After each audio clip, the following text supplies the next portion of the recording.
Once that turns green, even when it's getting ready, it's already green. You're already online, dude. No, when that turns green, we're ready. Boom. Now we're ready. Guaranteed. When we start this up next week, it'll be just when I say boom. His boom is the equivalent of your. You're already online. Yeah, you got now you have the volume that you have to turn on. Ready. Boom. Now we're ready. Guaranteed. When we start this up next week, let's turn this down. Wow. Taste. It'll be just when I say. What are you doing? All this volume that needs to just be turned off. Turn it off right now. We're still getting. Because when we're not here, he listens to himself. He has does. it all on. I skip over your part. I'm like, I don't want to hear this part. I skip to my part. Well, actually, it was kind of funny because I heard the show last week. I heard it on, I think it was on Tuesday because I actually did go to work. Me and Mr. Oliver.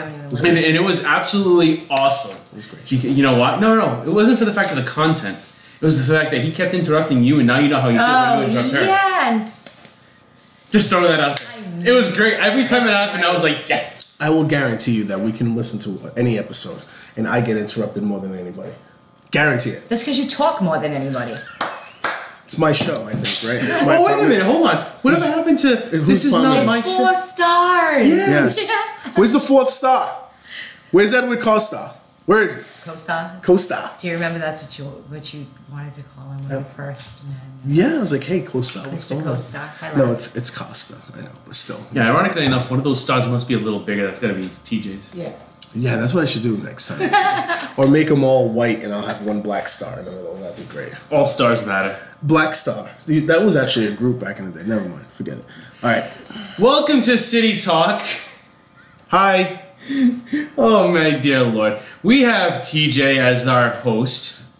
Or Trot, whichever you want to call me. All right. And we also have the lovely Nikki. Hello. You know that she's not going to be all meek and hello. In about 3 minutes, I'm going to start talking about some things, and she's going to go in. Like, for example, we were in the car. I had to pick her up, because that's why we're a half hour late, by the way, because there was some confusion as to who was picking Nikki up today. But while in the car, while I'm driving her in, I tell her that I just happened to run into former mayor Sam Sutter. He was mayor.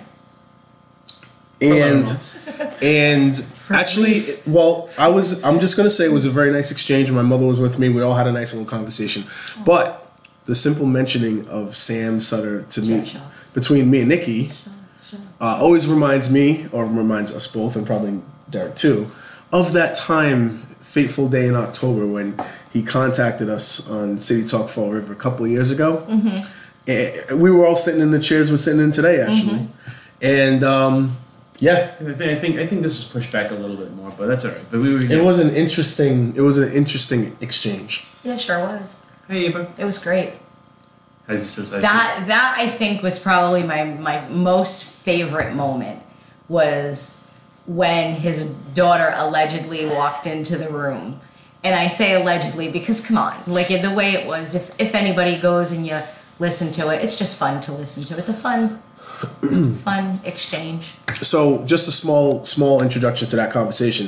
Sam mentioned that I the placement I came for city council, and then he mentioned something about the legal situation with Jazel. He said maybe there's going to be an indictment. So, we didn't really go deep into that conversation. You just said maybe there'll be an indictment, and maybe some people will move up. There's going to be a blizzard next week.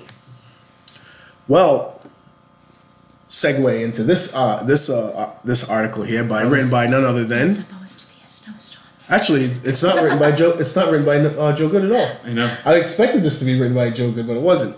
Andy Metzger, State House News Service, actually put this up, and it says that Mayor Jazel Correa, who admitted last September that he is the subject of a federal investigation, appears to be the beneficiary of a legal defense fund set up in his name. The fund was established Monday through the Office of Campaign and Political Finance, and a number listed on the statement of organization rings the mayor. The mayor, who is also listed as the fund's treasurer, told the news service Wednesday morning he was stepping into a meeting directing questions about the fund to his office. The Friends of Jazel F. Correa II Legal Defense Fund is a segregated fund. I don't like the name. I don't like the sound of that already, Derek. Those types of funds, which are... go ahead. Black History Month. Go Keep talking. That's Those I types of can. funds. Go What are you ahead. trying to say? Go for it. Those types of funds, which are often used to finance inaugurations or legal defense, are not subject to donation limits and may receive donations from businesses. As of Thursday morning, there were no funds deposited in the account. His campaign finance account holds $5,938 based on a February 1st filing. So what you're saying is anyone who donates to that particular fund, there's no limit? No limit. No limit. Nah. So I wonder what happens when... So what happens with the money that's left over, like that doesn't get used? That was Master P, Derek. yeah, I know. Okay. What's that? Did you really know that was Master Yes, P? they did. Make him say, "Oh, yeah, I got it. No. I got it." Because there were no limit soldiers. Can we answer her question first and stop? I'm in that kind of mood right now. It's Saturday. Can you just? He really, because over here, he really is. He's in an So- R&B mood today. You really are. We were in the middle of talking, and I saw a Pretty Young Thing from Michael Jackson come on the radio, Yeah, but that's and I kind of blasted it over her. It interrupted her too. Yeah, but I didn't mind. It was good, I'll be interrupted for PYT. right? Everybody should be. Anyway, continue. You were saying. I don't know. I'm too busy singing my head. You said, in other words, Okay, so what gets left over? Where does the leftover funds that don't get used go? it can stay in his campaign finance account. You don't say. So one way to collect a large amount of campaign funds might be to set up a legal fund, Do you think that legal defense people fund. are going to be more motivated? I mean, businesses might, but individuals, the individual people that were the grassroots of the campaign that were holding signs and all that stuff, if they are, do you think they're going to be swayed by this? Okay, maybe 3-4 years ago I might have said yes, but when you look at the investigations that are taking place with our politicians all the way up to the White House, no, I don't think anybody's really going to care. I don't care.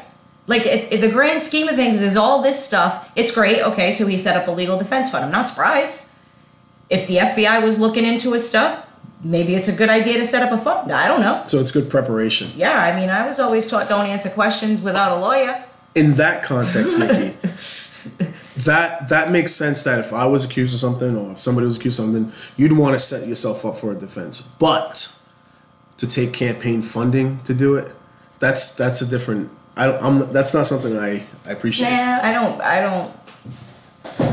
It's a political thing. It's all rolled into the same thing, just like campaign donations. Like, what was the first thing I said? What happens to the money that doesn't get used? So what a nice, fancy way, right, for people to donate without there being a limit.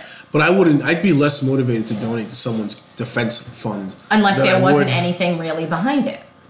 Right, so you have to, again, and this is why I ask, do you feel as though people are going to believe that there's something there, and will they be less Even- motivated to give money based Okay. on that? So I'll take myself for an example. Could there be something there? Okay, so Nikki, if there's something there, how would you feel about that? I would feel, what's there?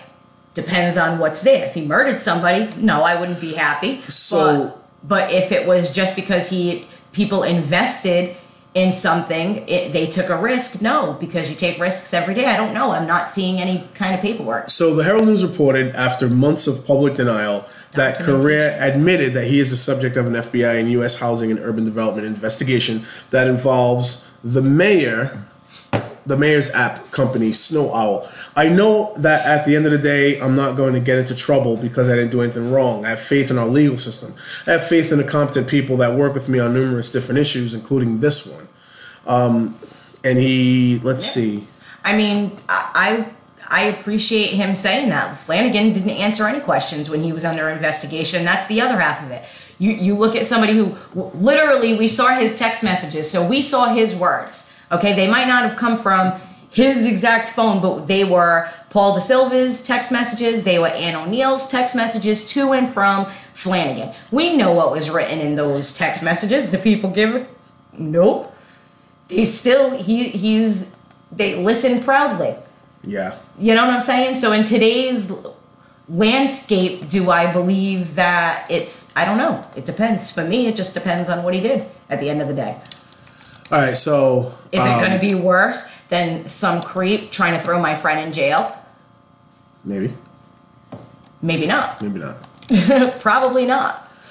But I mean, are we comparing it only to that? Does No, it have but to I'm be just to that saying- level in order for it to be right or wrong? But I'm saying locally, you asked if I thought the people who supported Jazel would be Yeah. inclined to still support him. So I'm using it in that context that Flanagan's people supported him. They still do. Yeah, And there they've been proven. and there was I mean, actual there's some real, shady stuff. right? There was I actual mean, real evidence. And you even go past that. Bob Correa on WSAR blatantly said, that Flanagan brought the mob to Fall River. And he still kept his. No, I wouldn't say he kept his whole base, but he kept a pretty There are strong a lot of base. people, and Yeah. there's still, and he's happy in what he's doing now. Yeah. So when it comes to this whole Snow Owl investigation and this business with Snow Owl, we still yet to this day have seen that tangible evidence. It's something that I've been telling people quite often. As a matter of fact, I have used that example with Paul De Silva and Ann O'Neill and Flanagan as the example and saying, hey, this is a little different from that because of the fact that there's an article out there that shows there was some level of communication going on that wasn't up and up. Whereas with Jazel, we still to this day have not really seen the evidence that, is going to be the smoking gun that's going to put him in jail or take him out of the office or anything I mean, like and that. for all we know, it could go even further than that. Like, I think there are other investigations that are taking place, to be honest, and that may go further back than Jazel's being the man, There's a lot of stuff, so... Investigations don't always end with someone and charges and being charged, or I don't know. More often than not, they don't seem to have anything at the end. So we're gonna see, and we said this too a couple of weeks ago that it just seems like whenever you challenge certain people in the city, all of a sudden you get these accusations coming down the line. So I guess we'll see what happens, but it does, I think there's going to be some people out there that's going to look at, especially with that $45,000 that he used to pay for his legal fees. That he used $45,000 of donated campaign funds. 30,000? No, it was 45,000. LPP 45? Okay. Yeah, I got it only because I know that because I remember the old article we had, but then the article just here it showed that he had 45,000. Okay. What else? So that's not the biggest news in Fall River, in my opinion. I gotta admit, there's two things that are probably the biggest stories in the city. Ooh. I would say, and Derek, go ahead, please. By all means. We got robots. I thought we were make gonna robots. get I didn't know that. Mr. Carter. That's what I thought was coming next. No, but that was a pretty bad. That's pretty bad right there. So you had a huge fire yesterday at the Flint Hardware store, and then you also had Joe Kennedy speaking on the behalf of the Democrats following Donald Trump's State of the Union speech. So those are the two. I think those are the two biggest things. And I honestly, I know that early on when the fire was going on, I saw a lot of people posting stuff on social media, but I was working. I didn't have much time to see. Did you know if everyone was safe? Did anyone get hurt? The owner, I believe his name is Manny, if I'm not mistaken. He does have animals in there, and what happened was he was able to get all the animals out, so that's good. Thank God for that. I believe nobody was hurt. The place is pretty much to the ground. They were saying that the paints and all the other chemicals that were in there definitely didn't help anything. And if you look, they took pictures of it recently. And, you saw some of the surrounding houses with the melted siding and all that stuff. So there is damage on other houses around, but for the most part, I believe everyone. There was no. The only person that got hurt, there was a firefighter that did get hurt. He was sent to the hospital for minor injuries. I'm going to assume it's due to smoke inhalation. No, it was. It's sitting right here. It says he was transported to a local hospital for a minor injury he suffered when he was hit in the face by falling debris. That's right. That's right. He went inside, or he got hit with something. That's right. Oh, I hope he's okay. Yeah, but I hope he's being taken care of. Well, that's the hope, and I'm pretty sure he is. Yeah. But yeah, that was. I heard about it pretty much about maybe a few minutes after it happened, and yeah, it didn't take very long for that to make its way through Facebook. You want to kind of say that news kind of spread like wildfire, though, but that's not a really funny joke here. It was that a lot of that that information just kept coming out by different people around that area, and I think even Rob Leeds, who is one of the heads of the Scanner Talk page in Florida, he was out there. He got a live shot of what was going on. He was on the other side of the road, so yeah, it was pretty intense. So nice job to the firefighters for getting that contained and knocked down as quickly as they could. I'm just reading it because the store contained several flammable and combustible items such as paint cans, propane gas, and fertilizer. So neighbors were hearing these loud explosions while it was going on. So it was probably very frightening to a lot of people. It was very fortunate nobody got hurt outside of a minor injury. So. By 6 o'clock, the fire was mostly under control, though firefighters were still chasing hot spots and extinguishing flames near the back of the building. Lynch said, Lynch is, by the way, Chief John Lynch, the fire chief. Lynch said new crews were responding to the scene to relieve the firefighters who had been battling the fire for about 2 hours, my goodness. At least 8 fire trucks from across the city responded to a 4-alarm fire at Foot Hardware. So. I love the fire department. Those guys, they've taken such hits for so many years as far as their budget goes, that every time I see this, that's all that stays right in the back of my mind is I pray to God they have the proper equipment. I pray to God the city is taking care of anyone who gets injured the way they should be taken care of. Like they go in with there's nothing stopping them when they go into a fire. Like the building is consumed by fire and I've watched them go in. There's something, you can't help but to respect that. I don't want to politicize the process. It's just that you mentioned something about all they've been through quite a lot when it comes to getting funding for certain things. Just things they need. And all that good stuff, right? So, again, you see that there's a $264 million property that some people want the city to raise their taxes for. Mm-hmm. And I think when you do something like that, you're not keeping in mind that the taxpayer has to cover the salaries and equipment and benefits and all that stuff that comes with it for the fire department, police department, the maintenance of the city, the streets, all that. When you come out and put out a $264 million property and expect, the city to come up with going over the tax threshold to pay for, I believe it was 37.5% of that property. I'm sorry. Like, how are we supposed to do that? And again, I feel I don't want to shortchange like what happened or anything like that at all. It's just that we have to keep a full spectrum thought in mind when we talk about tax dollars and what it actually pays for, because those firemen who are fighting that fire for 2 hours, it's going to be that much harder for them to do their job if the taxpayer is pushed to the brink. So we have to keep that in mind when we say yes to raising taxes over the threshold, when we say no to ventures that can bring in money outside of the tax base. When you think about all these things that we're trying to do in the city, you gotta keep that whole picture in mind. The minute I saw helicopters in the sky, I was like, what the hell is going on? Right. Number one, I had no idea what was going on because I was coming out of work and I'm like, what the hell is that? Because, that's just me. So I'm looking and they were low. It got low. It was all the newspaper, all the news companies that were coming around. I guess Channel 12, Channel 5, they're all coming around and they had the helicopters in here to take a look at the fire. And I'm thinking, like, as soon as I found out what happened, my first thought was the taxes, tax money.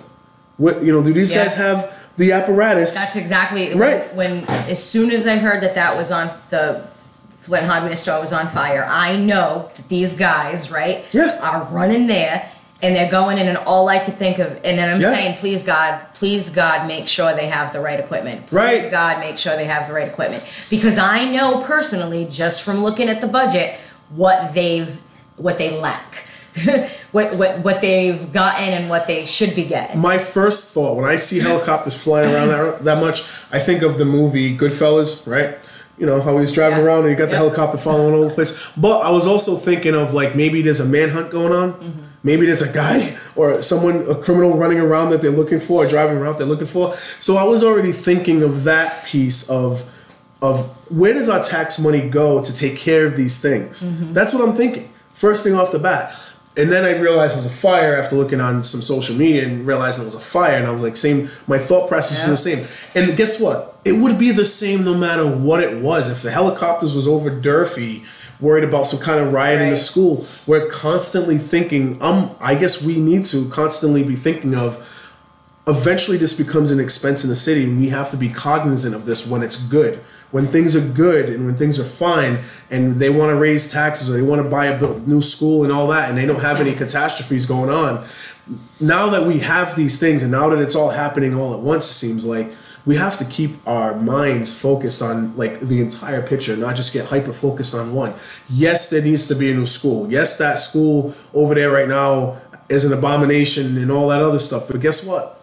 They still had kids in that building all year this year. Do you know what I'm saying? They still, so the need wasn't so strong that they had to shut the entire building down. But guess what? They spent 2 hours on a fire the other day. That was a pressing need. That was more of a pressing need, and we need to make sure that we have the funding for them as well. Well, I think when it comes to the building of the new schools, you know how I feel about that. I think we need to look at what properties we already have in the city that could be used. We don't always need to have one school. Let's think outside the box. We don't need to have one big gigantic school. If we need to have 3 little ones for now, we have 3 little ones for now until we can afford it. Like I love that. We have some city councils who are like, I know you have to pay taxes. Taxes got to go up, so you're going to have to figure it out at home. You guys that are spending the revenue that's coming in and the tax dollars that are coming in need to do the same thing. And say, but I told you that's the whole thing right now, is the only reason they want to shoot for the new school now is so it looks good on them and they don't have to pay for it right now. Whatever money they get from the sale of the old property will go into the money now, will go into the coffers now, and then we won't have to pay for the new school for 30 more years. But that's when we screw our kids and our grandkids, Crazy. Yeah. Crazy. Well, fortunately, and I'm just going to cap this off, but fortunately, there was not any fatalities in this, and hearts out to the fire department for doing their job and doing their job well. Props, man. Always have respect for those guys, no matter what's going on. They always get the job done. They've gotten the job done so much. So I don't have any problems with it. I know it was about maybe 3 or 4 months ago someone was arguing with me about, like, their shifts and the hours and all that stuff, and I'm thinking, like, if it ain't broke, don't try to fix it. They do their job, they do it well. They've responded to late night things just as quickly as they responded to the afternoon or morning things. Just leave it the way it is. I can't say enough. In my time, I've needed the help of our police department and the fire department in my lifetime, and even our EMTs, our paramedics.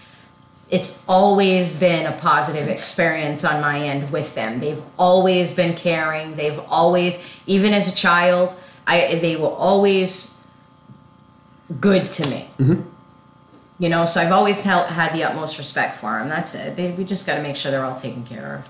You got there's a few articles. I'm just normally before I run the show, I look at what's going on in the news. I try to get an idea of what's going on in the news. No, I do. I know we do. Who runs the show? Trot. Who runs the show? Trot.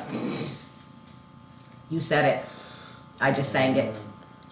So I think I'm just gonna act like that didn't happen just now. It did. I actually saw this guy on the road. There's an article by Kevin P. O'Connor from the Herald News that has a guy named Norman Ledoux, I want to say his last name is. So he usually stands in front of President Avenue asking for donations from people at the red light on Duval Street when you're coming off the highway from Somerset. So I'm not going to read this article. It's kind of a long article, but it just talks about where the homeless go and where they receive support as they face struggles. We do have quite a lot. It says that the counting teams found 43 people who are living outside through the winter. and there's another 300 in emergency shelter or transitional programs, and 10 people living inside on emergency cots set up by social service programs. The team recorded 19 people standing outside and 278 in programs in 2017. So that's a significant amount of people for this area.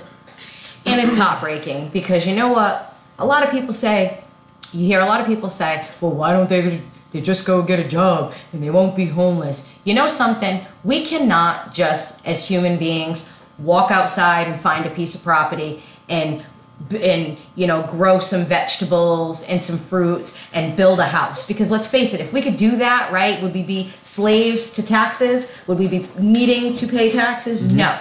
We live in a world where we have to pay for things. Yeah. You have to pay for your rent. You have to pay for gas. You have to pay for electricity. You have to pay for food. So guess what? It becomes a problem where we all have to take care of these people because they can't just go and find a plot of land and grow some food. Otherwise, I think more people would do that. We're put in a situation where they kind of have no choice. And I know for myself, rent can be expensive. $800, $900 a month, and you're making minimum wage. It's not just, people are like, yeah, but minimum wage is $11 an hour. You find me a full-time minimum wage job in this city.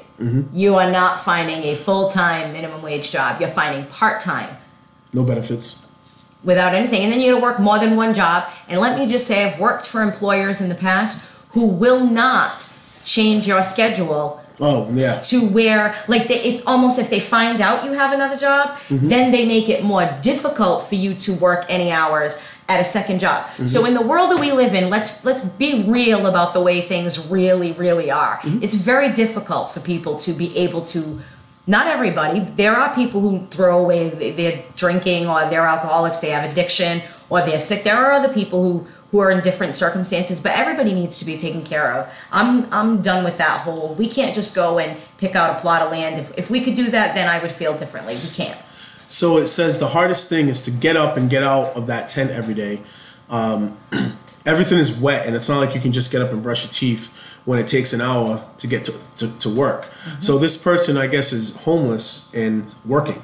So like you said, it's hard to get up on things. You can get a job, but does that equal getting an apartment? Does that equal getting a car? Not all the time. This one guy here, again, Norman Ledoux, his fiance passed away a year and a half ago, and he's been outside ever since. I'm here every day. I try to raise enough money to get something to eat, to pay someone to let me stay in a room. If I can't do that, stay in the woods. I have a place nearby. It's safe. So it's just, they're in a position of need, and not everyone's born, or not everyone has the resources that everyone thinks they have all the time. Yeah, you can go to a soup kitchen and get some food. Yes, you can go to a shelter and stay there for the night, but getting on your feet is a lot harder than just a couple of meals. And things even like if that. you're staying at a shelter, right? You have your clothes, but you can't keep your clothes there during the day. You can't keep your stuff there. So you then have to take your things with you. So where are you gonna go? Right. So I got a job. I'm homeless. Do I then take a trash bag or a duffel bag full of smelly clothes? Like this? Come on. Like, and it's not expected that you're gonna go get these clothes and go walk into a place and get a job application. Right. It's not the easiest thing to do. Plus, people aren't usually lining up to hire a homeless individual. They usually want to do like a background check. They want to do a credit check. Even just to open up a checking account, it's hard to do. The jobs available in this city are retail jobs. The majority of the jobs that are available in this city to your average Fall River resident, okay, is a retail job, whether it be in the restaurant, it's a retail job. Yep. Not full-time, no benefits, no medical. Your rents are over $500. You're not going to find an apartment for under $500. Add gas, add electricity, your food, right? You can't. Yeah. A lot of people can't. And to expect someone to save the money in order to put themselves in a position, sometimes that's not always feasible either, because your living conditions aren't letting you go somewhere where you can put your money away. You may be able to open up a bank account, but where are you keeping your statements? Where are you keeping your card? All that kind of stuff. It can be done. Just to get it an can be done, identification, but it's gonna be hard to do. You need an ID. And not everyone is gonna be able to do that. That's just the way. And then like even paychecks, okay? Like let's get even just into that. How many employers don't even just give a regular check anymore? You have to open an account at a particular bank and get a direct deposit, and you need, like, it's not set up. And then the other thing that a lot of people don't realize is these retail jobs, especially Walmart, on their little application, right, in their little process, there's a little question that'll say, have you received any government assistance, meaning medical or food stamps or welfare, within the past whatever amount of time it is? Because Walmart will then get a tax break for hiring said individuals. So this is where turnover is so high. So even if you're not on the system, let's just say you are homeless and you're not on the system, you may get looked over because there's somebody who's on the system that can get them a that tax could get break. like it's mind-boggling. Like that's why I don't shop at Wally World. Oddly enough, they get a tax break, but oddly enough, the person who's homeless working gets taxed on their income. Isn't that something? It's interesting. Speaking of tax and all that good stuff, the president, Donald Trump, did have a State of the Union, right? You said no. Did you guys listen to any of it? I did not. Did you listen to it, Nikki? I listened to the first several minutes, and it sounded like the same thing he says all the time. I, the best ever, the greatest. If I'm not mistaken, and I don't know what the exact numbers were this week, but I know that the economy, as far as Wall Street goes, as far as the market goes, they've reached very, very high limits, highest of all time. As a matter of fact, I want to say it dropped 600 yesterday. No, but it reached as high as 26, right? It's gone as high as 26.2, 26.3, something in that area. Since when are we looking at Wall Street as like... So there you go. And that is very something, telling, isn't it? Hey, well, look at that plunge from that day. 600. Interesting. Yeah, no, right. So this is because what they bought their own stock back. So this is the issue here that I have when it comes to only looking at the stock market as your method of saying the economy has turned around and everything else. The market fluctuates. The stock market particularly fluctuates over and over and over again. Now, I will tell you this. I've had many arguments. That's code for don't say anything right now. I've had many arguments with people. You've seen them about Donald Trump, right? What's the first thing that they always talk about? What is the first thing that they always talk about when you talk about Democrats versus Republicans? Obama. What is the number one thing that they talk about when it comes to the economy? Obama. No, the economy.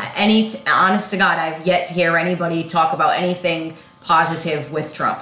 Honest to God, it's always they bring it to Hillary or Obama. I'm not talking about like blaming other people. I'm talking about what is their usual method of whatever it is that they want to do to improve the economy. What's the first thing that they say? Build a wall. What is it? Look at the stock market. Well, no. Well, tax cuts. Oh. Right? Okay. George Bush, tax cuts. Ronald Reagan, tax cuts, right? No new taxes. Yep, even the first Bush, right? No new taxes, all that stuff, right? He ended up raising taxes. So your tax cuts are going to benefit who the most? Let's benefit us.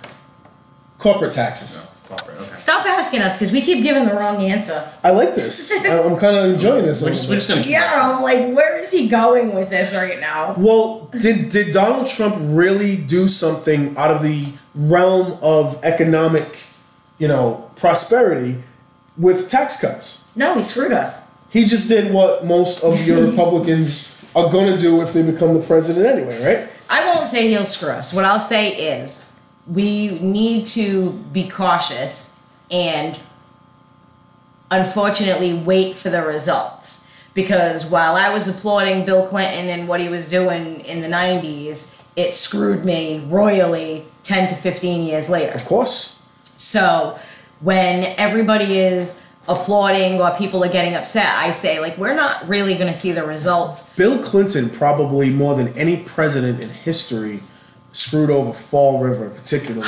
So bad, Yeah. and they don't even realize it. Yeah. As the economy grew nationally, our local economy started to decline heavily. Well, it wasn't even just that. We have a lot of single moms.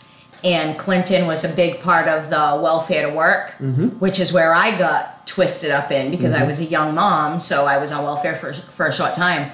And even though it was such a short amount of time, and I mean a short amount of time, I still, to this very day, included in any time they give you a stat for welfare to work, like they'll say the people are now doing XYZ, I'm a part of that stat. They will forever follow my social security, that like and it hammers me.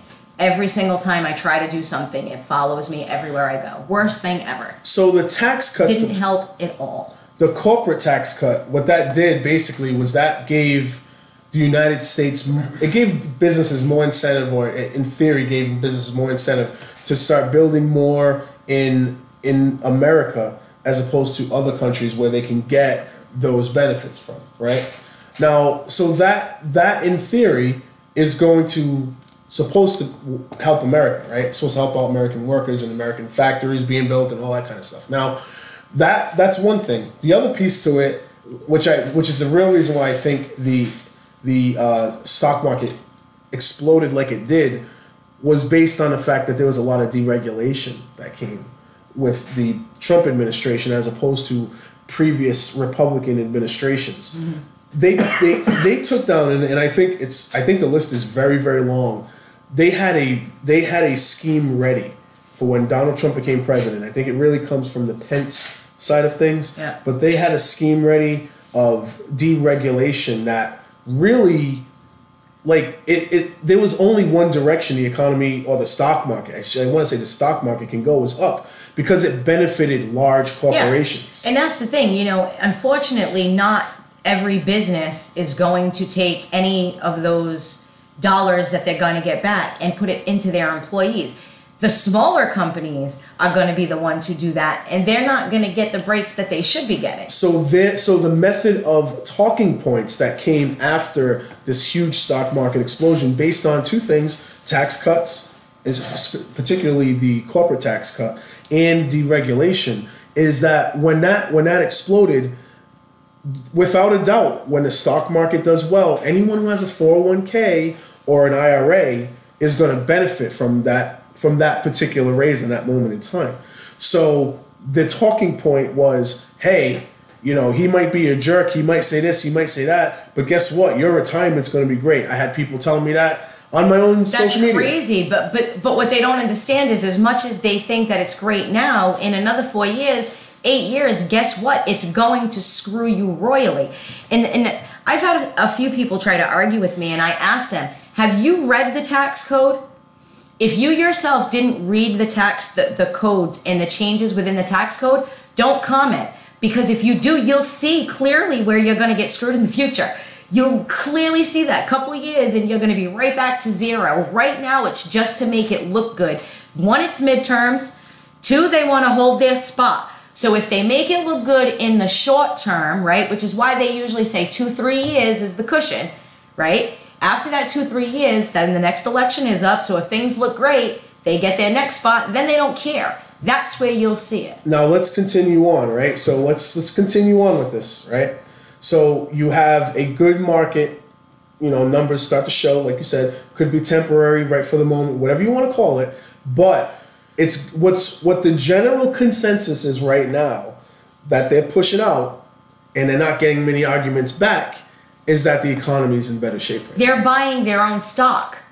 These guys that are getting their dividends, they're buying back their stock. This is their way to get their money back. So here we go. And then they get a tax break on top of that. On top of that. But now, I'm just giving you... We'll be watching all these CEOs getting big bonuses. Now, they go from there. Well, no, because I saw Apple put like a 300... And we're Apple guys, right? 350. We're all Apple people here. We're all Apple folks here. 350, I think, billion, either billion or million, one of the two, give or take. And they reinvested into making more. I think it's going to be actual plant here in America for that We investment. think. But when they say that, then I'm going to say to them exactly what I said about Amazon coming here. Let's go to whatever town or city they plan on building that and see what kind of tax breaks they're getting for building the facility that they're building. It's got to be $1 billion. Do you know what I'm saying? If they're getting a massive tax break, then really they're not doing anything positive. What I know. I want to see a company give their employees a $5 raise a piece. That's what I want to see. What I do know for a fact is that your major corporations are going to benefit from this. And that is not necessarily a bad thing. It's not.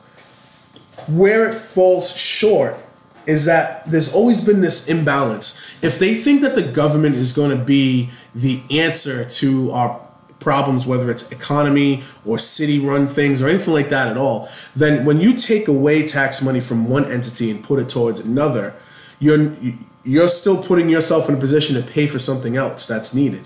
So now, and I heard him say this in the State of the Union, Donald Trump is talking about putting $1.5 trillion into infrastructure. It was $350 billion.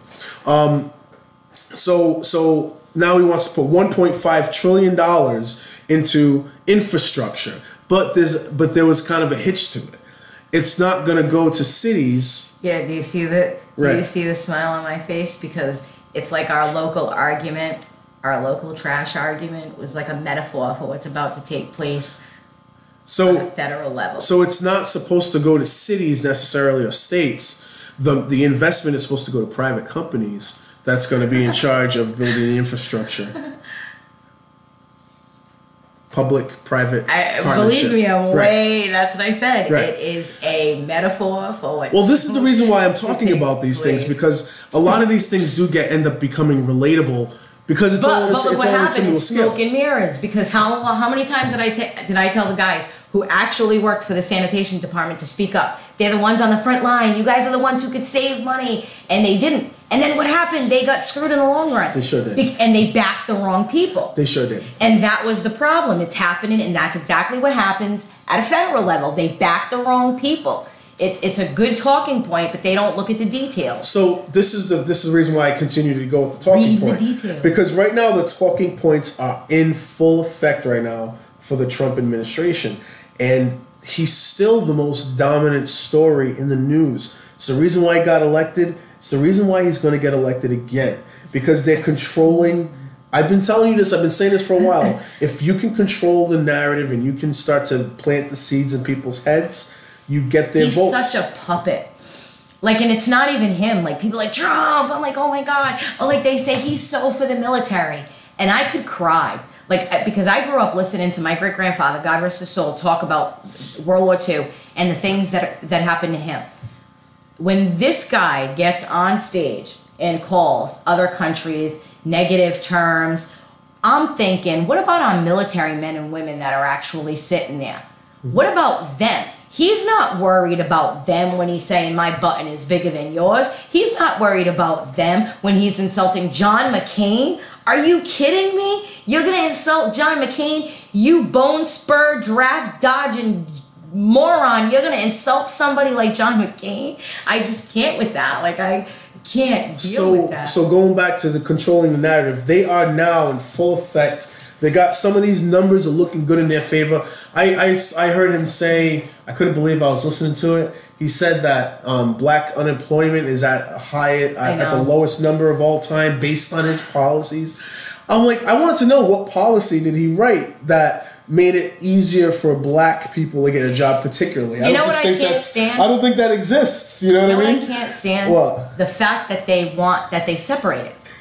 When they say, right, this irritates me because we don't hear white unemployment is down 8 points, right? They don't say that. They say African American unemployment is down, Hispanic unemployment is down. We don't hear anything. We don't hear anything about white unemployment. When they say it's just unemployment. So why are they? It's always gonna be like I wish they wouldn't do that. If you're gonna tout unemployment is down, then say unemployment as a whole is down.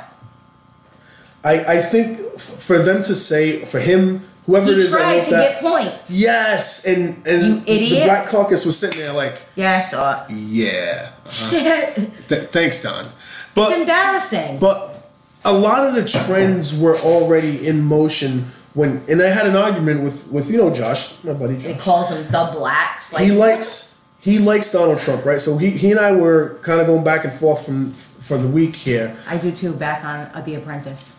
So he says, he said to me that,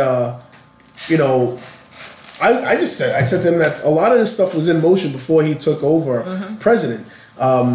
It was, Barack Obama, even though I don't like everything that Barack Obama did, we have to give him credit. He inherited a crash. Sure did. He inherited a crash. They was able to turn it around. It was not booming. I wouldn't say the economy was booming, but it repaired itself. And then when Donald Trump took over, put in those tax cuts and that deregulation, it really boomed for the big corporations. But there's still the struggling worker is still there, same as it was in the Obama era and definitely during the Bush times. We need to still, and again, that infrastructure is so important and education is so important. And I still to this day am not 100% sure what Donald Trump is doing to help the education system. Is he going to leave it to the states? Is he going to keep it federalized? Is he going to continue that Republican way of only focusing on vocation and science and math and not valuing the well-rounded education? I just don't know what they're doing yet. I have no idea what they're doing yet as far as that goes. But those things are going to make the country better, in my opinion, as well. Not just what Wall Street does. So I'm talking like a regular human being here and saying that yes, the market being successful is a good thing. It's definitely a good thing. But we already knew how that was going to happen. We already knew that was going to happen when you deregulate and you cut taxes. But is that making America better, like overall? I just don't know if that's true. Do you know what I'm saying? I'm sitting here giggling because I watched. Do you ever watch Saturday Night Live? Always. Okay, well, Saturday, Will Ferrell was on. Yeah, and he was George Bush. And he reprised his George W. Bush, which was such a great skit. Yeah. Because everything he said was true. Yeah. So I was like, oh my gosh, he annihilated the United States and left Barack Obama With a lot of crap. with a lot of negative stuff. Yeah. Yeah. So it's just we're still fighting two progression. wars that he started. Right, and we're still doing that. We're still influenced by George W. Bush's. no matter who the president Presidency. is, no matter who the president is, they're puppets. They're the like it's Figurehead. like Facebook. They're it's the like figurehead, yeah. like a troll. That's who they're like the United States troll or the United States face. Like that's all it is. Figurehead. Because yeah. And I explained this to somebody because one thing that I hate, that's the biggest argument you hear is it's always like, well, it's all the Democrats and then they're like all the Republicans. It's a Dude, my civil whole war. life we've heard the same thing and they're both exactly the same. They want to do that because at the end of the day, they're all getting money from the same corporations. So that's the 1984 George Orwell, situation there where they create the Civil War amongst the population. Yes. And they continue And they continue to go back and forth and fight back and forth. Yep. And then only one entity really benefits from it, which is the government. Yeah. You look at how much senators make, whether it's a Democrat or Republican. When you look at their health care plans, when you look at the schools that their children, shutdown.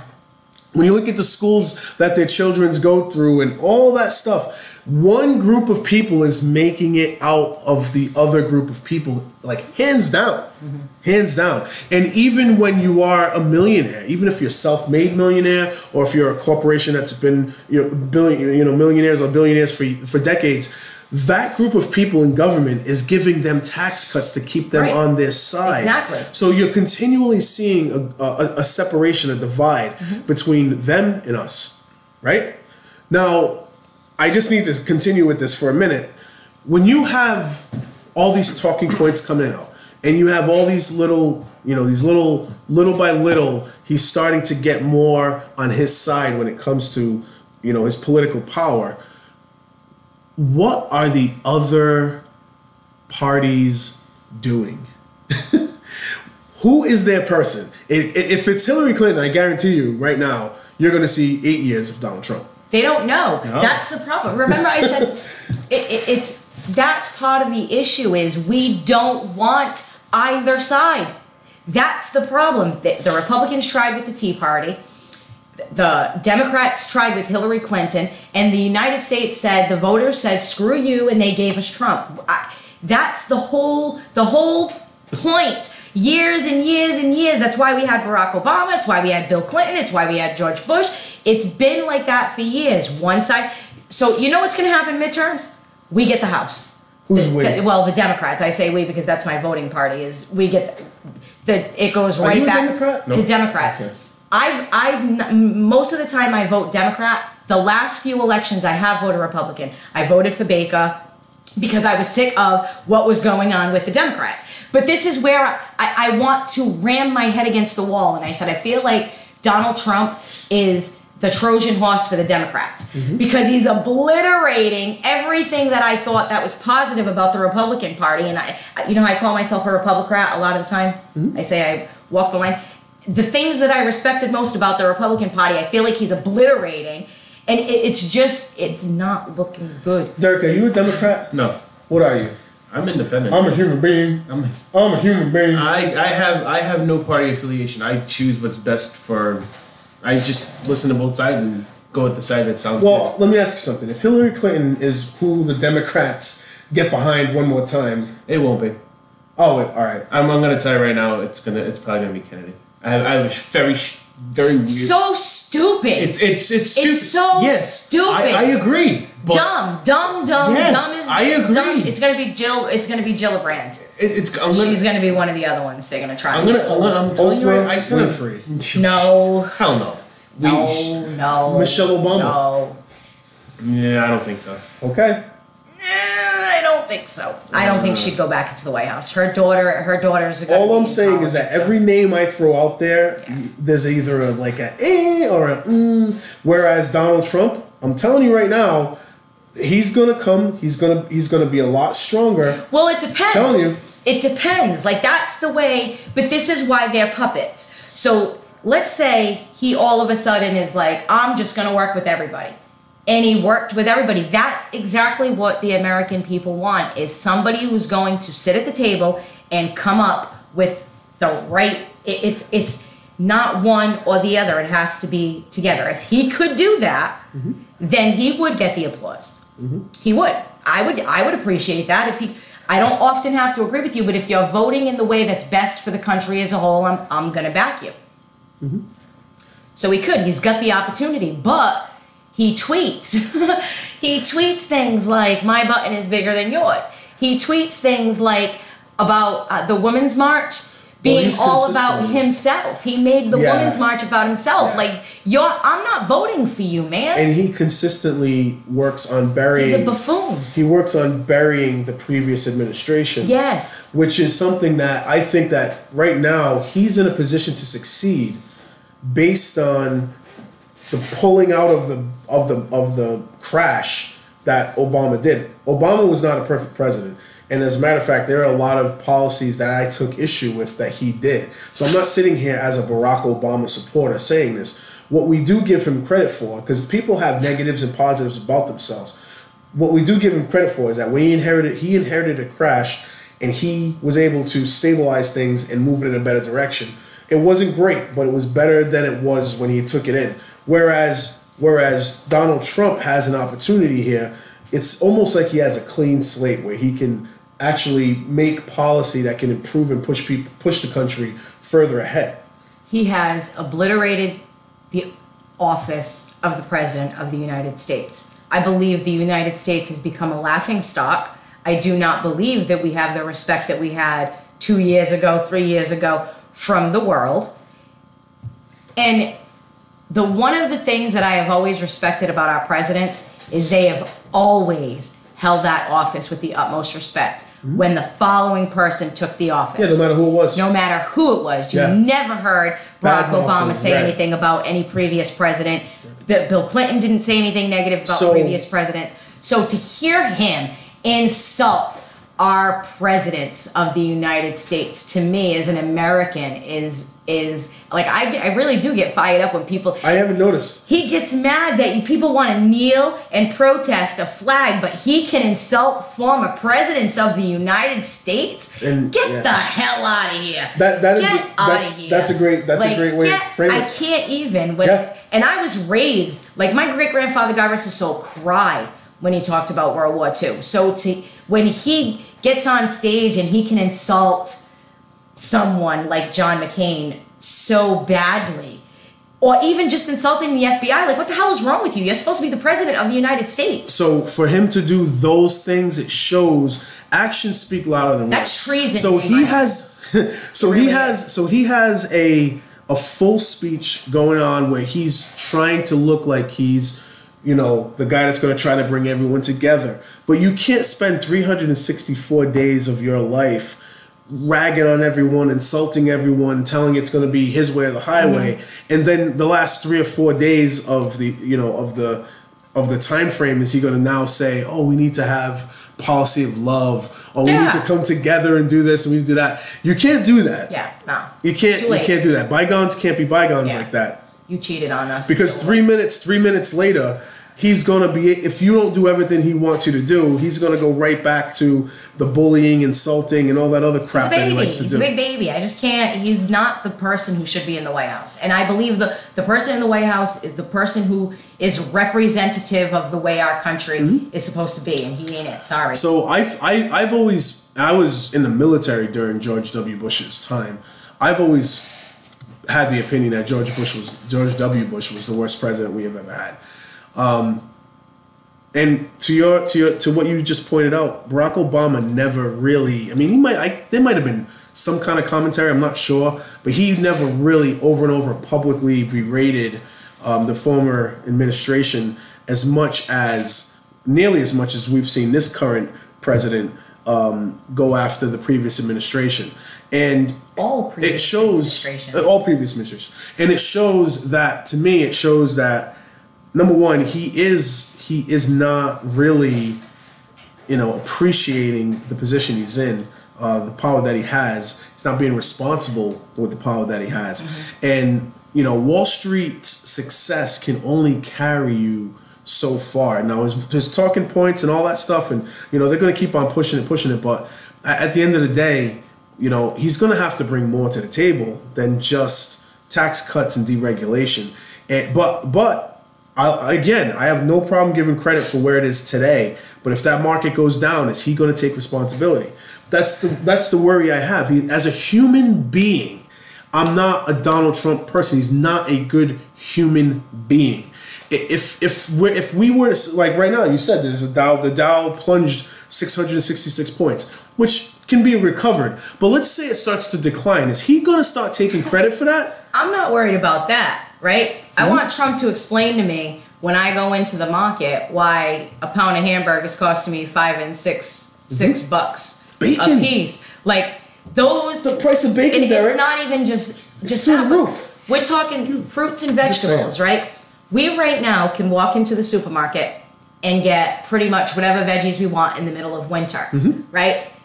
When we start changing our trade deals and increasing tariffs and things like that, do people think that products that they love every day are going to get into the country as easily as they do right now?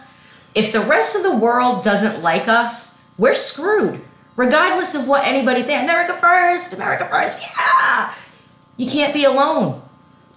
If we're alone, right, where does that leave us? We ain't got no friends. Nobody's going to give us some bread when we're hungry, right? Nobody's going to help us. They're going to be like, nah, you built that wall. You can stay there. It's interesting. Like, you know what I mean? You can't, I don't know. It's interesting. The cheese stands alone. Yeah. I wonder how we would respond if China started saying China first. Derek just got that one. Oh my god, I can't believe we just went. How would America respond if China started the slogan of China first? They already are China first. Look at Or if Iran, if Iran started that. Do you know that It'd be Japan, that farmers in Japan, there's a farm in Japan that just created, they have a banana where you can eat the peel. So they won't need to import bananas anymore. No need to import bananas. Okay. Anybody who grows bananas in the United States is going to be screwed. Okay. We'll see. I have no response to it. No, what I'm saying is, I bring that peel. up because a lot of the times it's with fruits and vegetables and things that we use every day that people seem, just ungodly reason, they think it's all made here in the United States, and it's not. Derek. Things are going to change. Derek, I'm looking over. I keep looking over at you, trying to get you back into the conversation. Yeah, it's cool. I actually. I've been trying the entire time. I've been actually. You know what? I've been enjoying watching this. I'm not even gonna lie. It's just fun to see you guys go at it. Well, I don't even feel like I'm going at it. No, because I'm not taking Donald Trump's side on this. What I am saying, though, yes, you are. Shut up. What I am saying, though, is I told you are. Yeah, I know.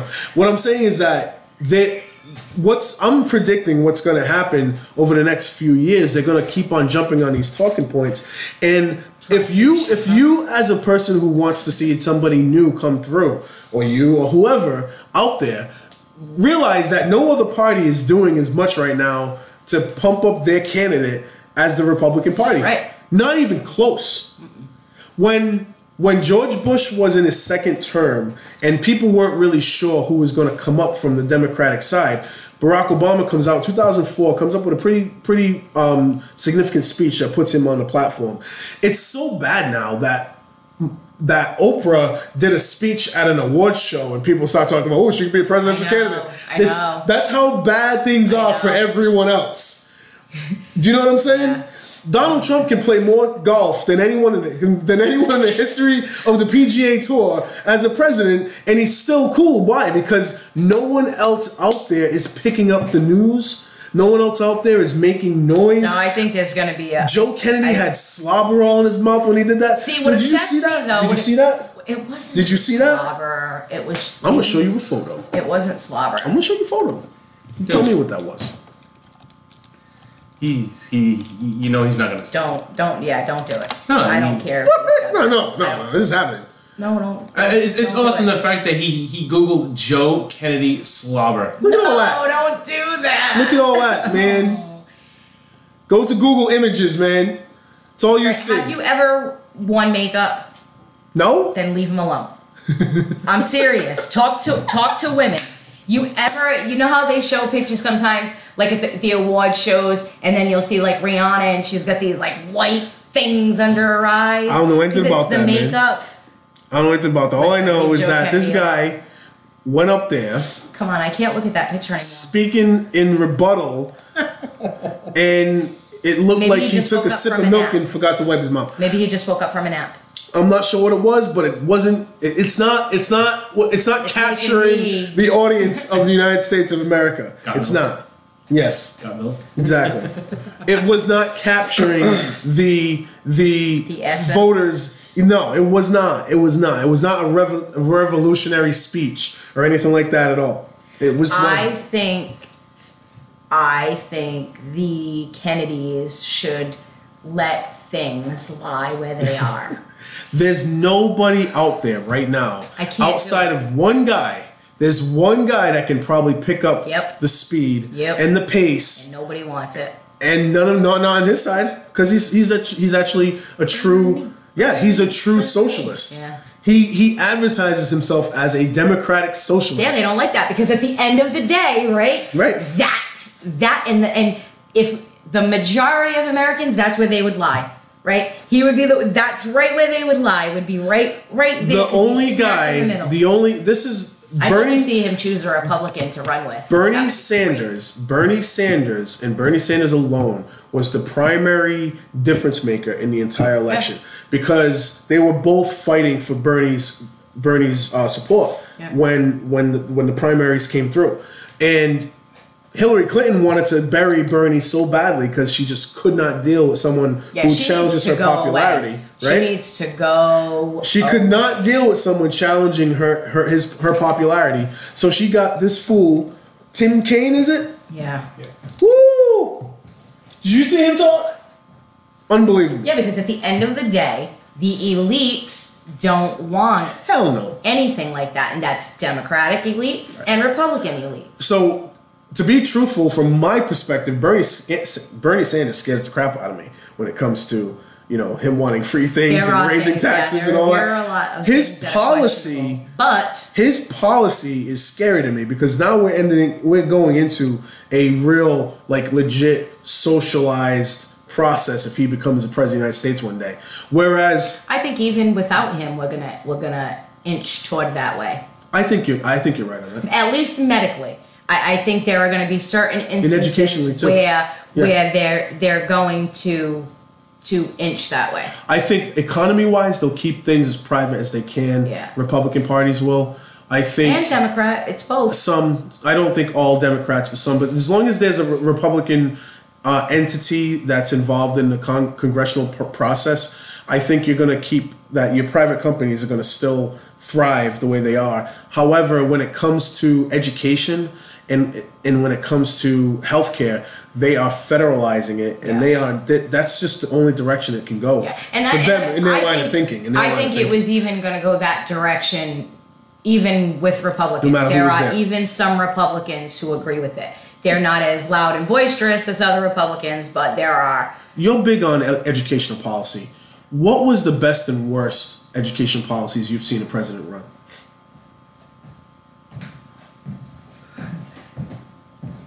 Well, any kind of I don't know a lot on the federal level. I know as far as locally. Yep, go ahead. Locally, the MCAT, the standardized testing needs to stop. So that's from No Child Left Behind. That's actually George Bush's policy. Yeah, that's a horrible policy. That's the worst policy I've ever seen in my life. It obliterated our schools. There's only one policy that I saw that was worse than No Child Left Behind as far as policies go, I thought period. No Child Left Behind, wasn't that Clinton? No. No, It was Bush. Oh, yeah. Awful. That was W. Yeah, that was hideous. Was it early on? It was not, well, I got out of Durfee in 1998. First term, I think. Yeah, I got out of Durfee in 1998, and Bill Clinton was on his way out the door. George Bush was just coming in around, I believe, what? 2000. 2000, yeah. 2001, I believe. So they started the Democratic standardized thing. testing. I think they started standardized testing around 1999, 2000.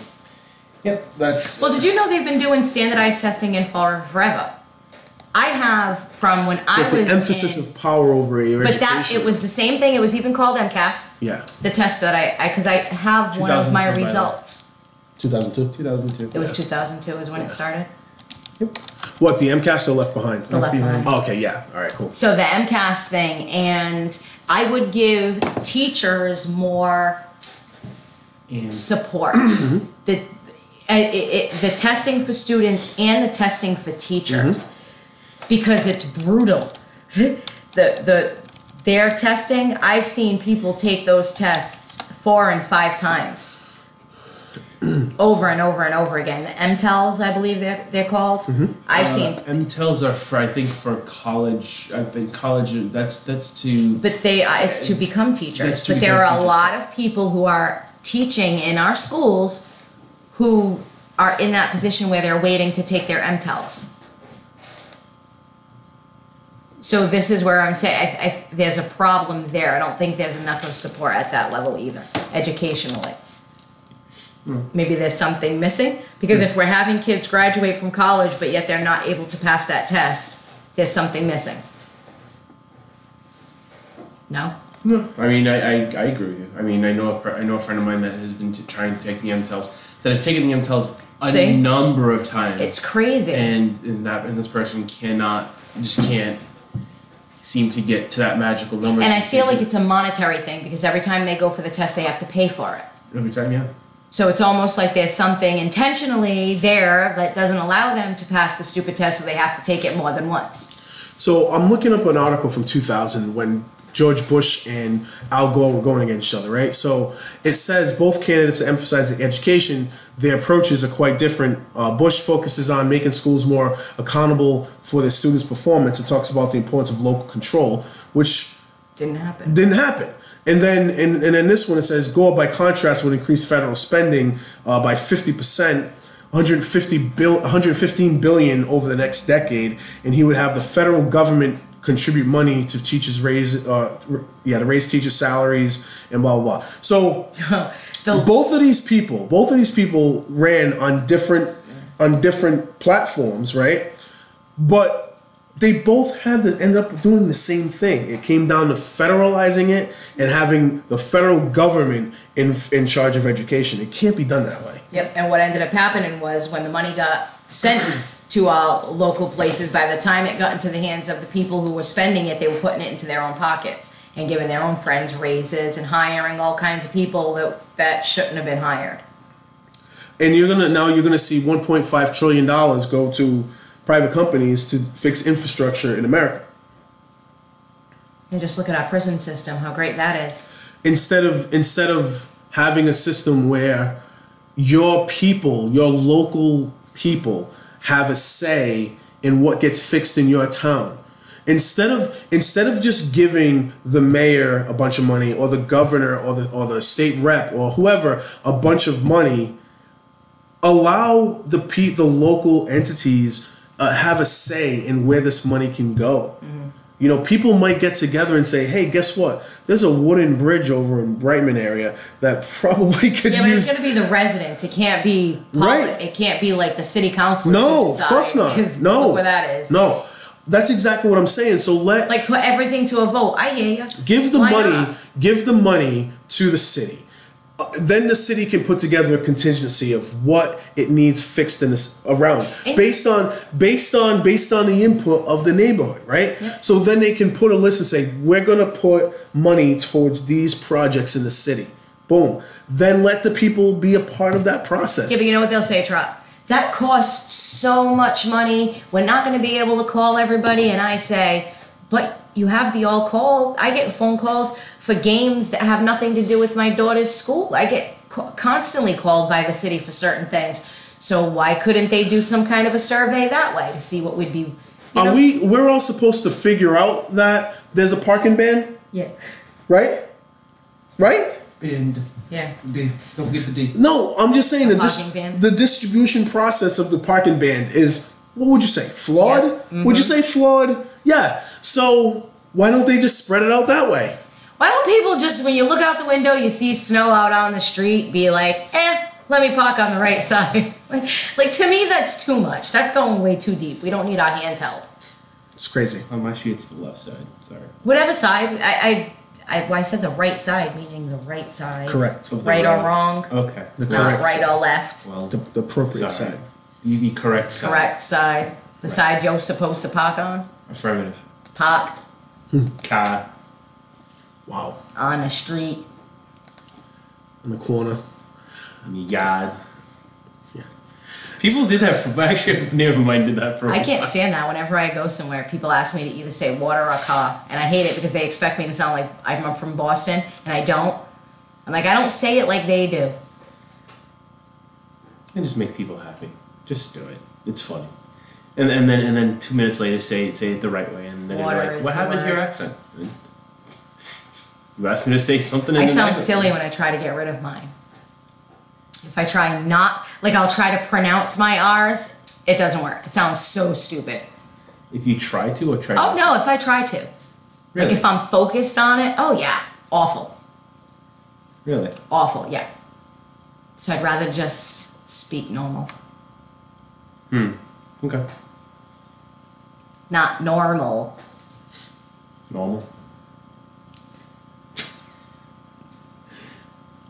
Hey, Troy, what's up? What you reading? I'm listening to you guys. You know, you're just reading, because if we were really into some conversation, you wanted to speak, you'd be speaking. I'm listening to you right now. Yeah, because you're reading, which is why I'm talking to you, because I want you to say that you're reading, because that's the only reason you're not talking is because you're reading. No, I'm Yes. reading and Did listening. anybody at the else same time. follow that along? I followed her the entire way. I was trying to talk so he couldn't read. I'm reading. Because then if we're all quiet, it's dead air. But I have two people that know clearly how to, say words. We try. So I'm in the middle of doing this. So anyway, just like the city, we're say Florida. We'll try. Yeah. Oh man, sometimes So, it makes what's the matter with you? oh my goodness, did this really happen? what? All right, Kennedy didn't say. This article on the Herald News is by Brian Fraga, and it says that that Breitbart's leader there, former executive chairman Steve Bannon, who used to be on the Trump campaign, took issue with Joe Kennedy's description of Fall River as a proud American city built by immigrants. Whoa, hold up. Do I need to get a hold of Mr. Bannon? Because I'll do so. So he says. So I guess that Breitbart did a fact check. And to support his claim, Breitbart said Fall River was established in the 1600s by English settlers who were not immigrants but colonists. The website also. Whoa. Now everybody wants to have a conversation. Wait, so now I'm a fourth generation colonist? Yes. The website also made a point to note that native-born residents such as the Borden family and Colonel Joseph Durfee, built the city's factories and mills. Breitbart suggested that it was not until the late 19th century that immigrants, quote, swelled the city's population. Oh no, sweetie pie. Guess who's gonna be right in the Breitbart? Breitbart also threw in a random. You should get Twitter. Should throw in a random observation that immigrants have never compromised a majority of Bristol County's residents. That local residents did not find local residents did not find this very convincing. Kennedy didn't say immigrants founded the city, but they did build it. If you look at who built many of the structures and buildings that still stand today, they were built on the back of immigrant labor, said Rebecca Cusick, president of the Fall River Educators Association. On Twitter this week, Cusick got into spats with people or automated bots. It's often hard to tell the difference. Who, after Kennedy's speech, began attacking Fall River as a drug-infested rat hole ruined by immigrants. Oh, wow. That's factually wrong, but I don't know if facts really matter to these people. Adding that the Twitter vitriol aimed at Fall River appeared to be intended to discredit Kennedy, who is seen as a rising star in the Democratic Party. That's not to say we don't have our problems. Every urban community has its problems. But I just find it disrespectful to trash an entire community just because you want to score political points. Just so everybody knows, Nikki is literally pacing. I mean, Because I love Fall River. I know. Well, we know this. Okay. I love Fall River, and I know what Fall River was built on. Because if they all just took their sweet time and went through the yearbooks, you could see all the last names, right? And I could tell you the city was founded on Native American blood, right? Because we've had plenty of Native American wars that have taken place right here by immigrants who came in and thought it was cool to obliterate the native people that we had here.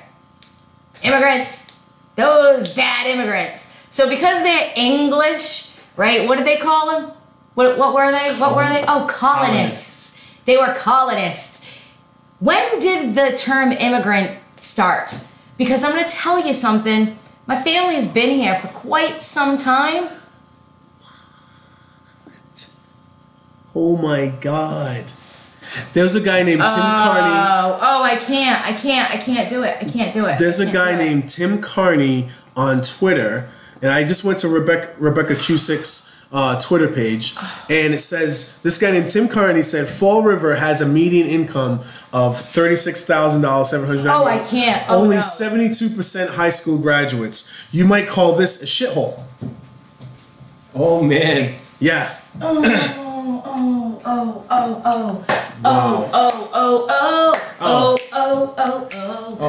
Nikki is going to go on a.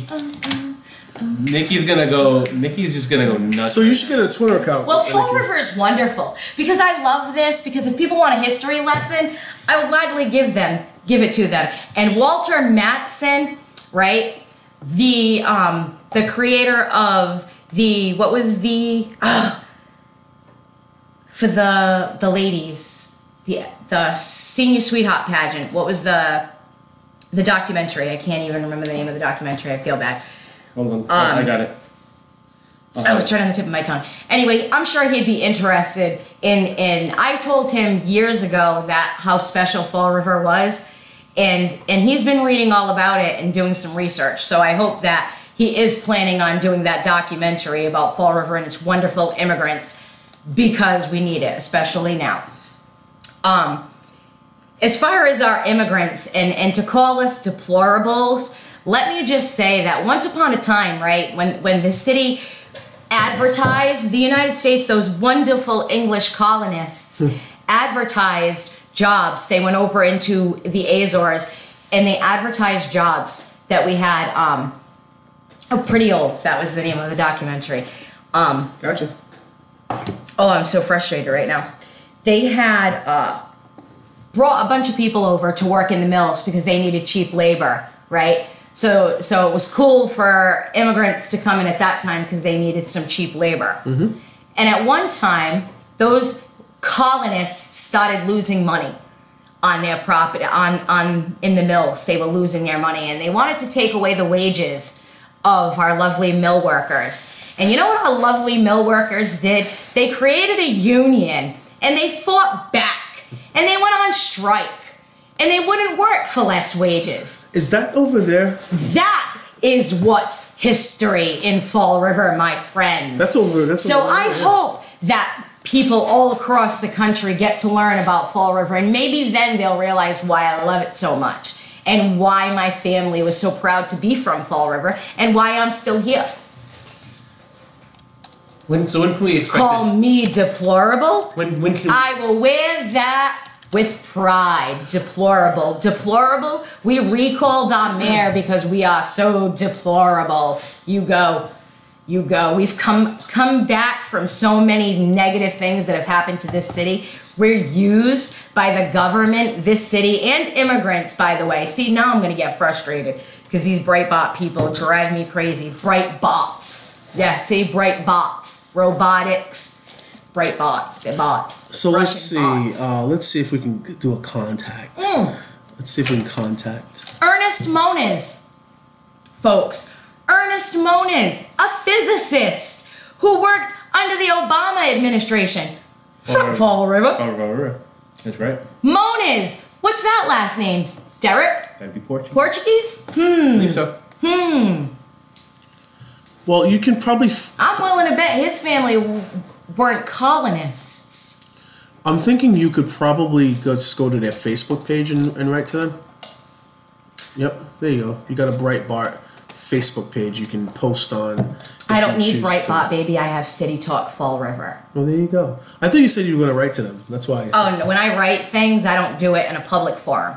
I do it personally through an email, one-on-one. Well, I'm trying to find... And many of the people that I speak with know that. I'm trying to find where it is, where you can contact Spanish, them. Portuguese? Same thing. Siblings, side by side, baby. You know where they're from? Europe. Just saying.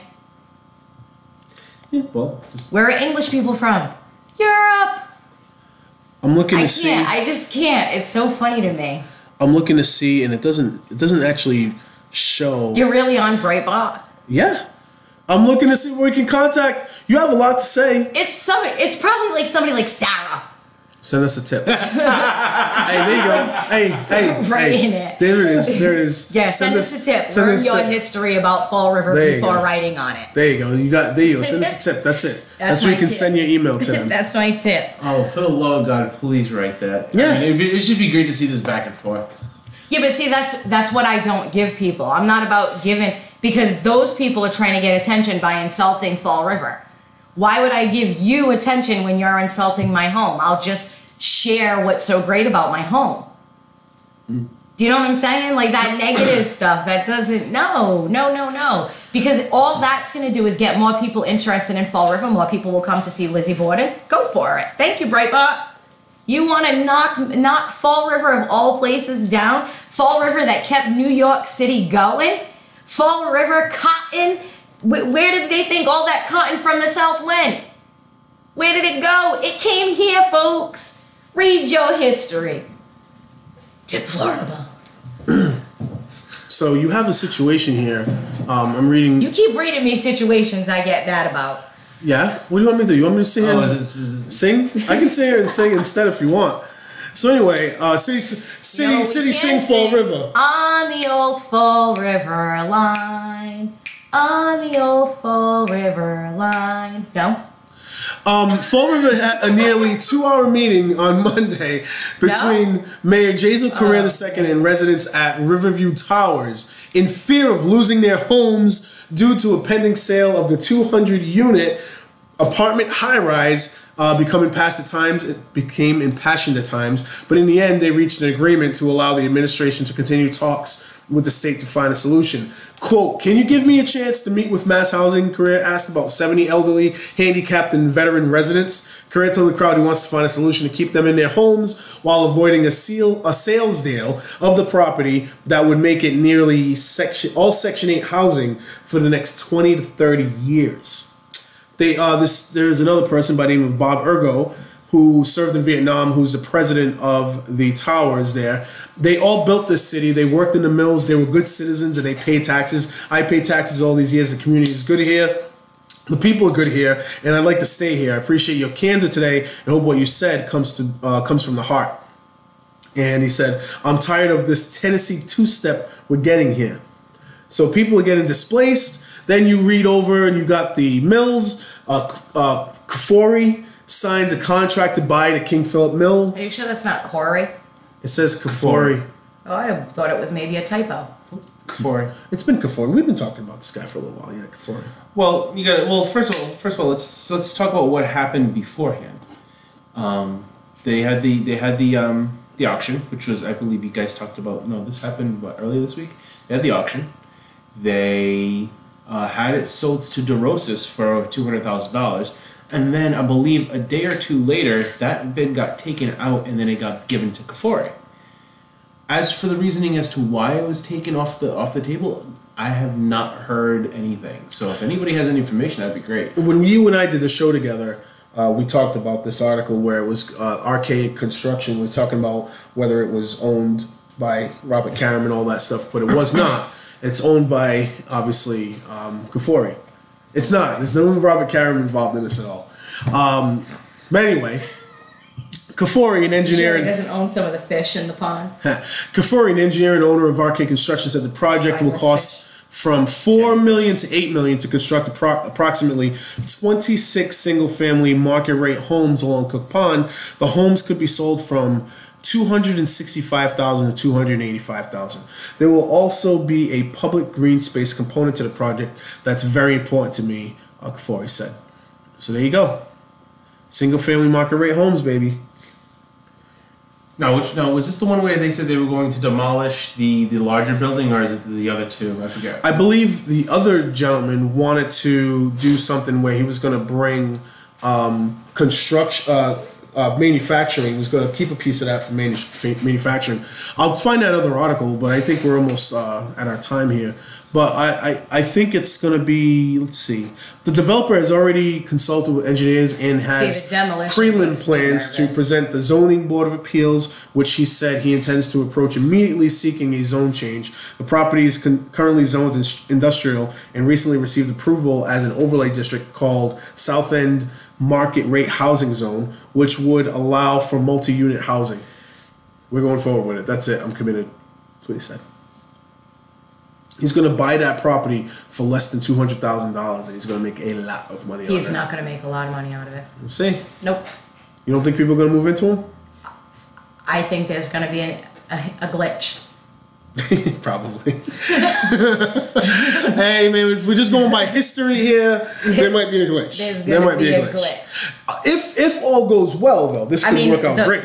It would have to be that property would have to the ground would need to be tested, I would imagine, in order for people to live there. Kathy Ann Viveris said he had 24 hours to sign the agreement, which was delayed when DeRosas wanted to change accounts for the $25,000 deposit.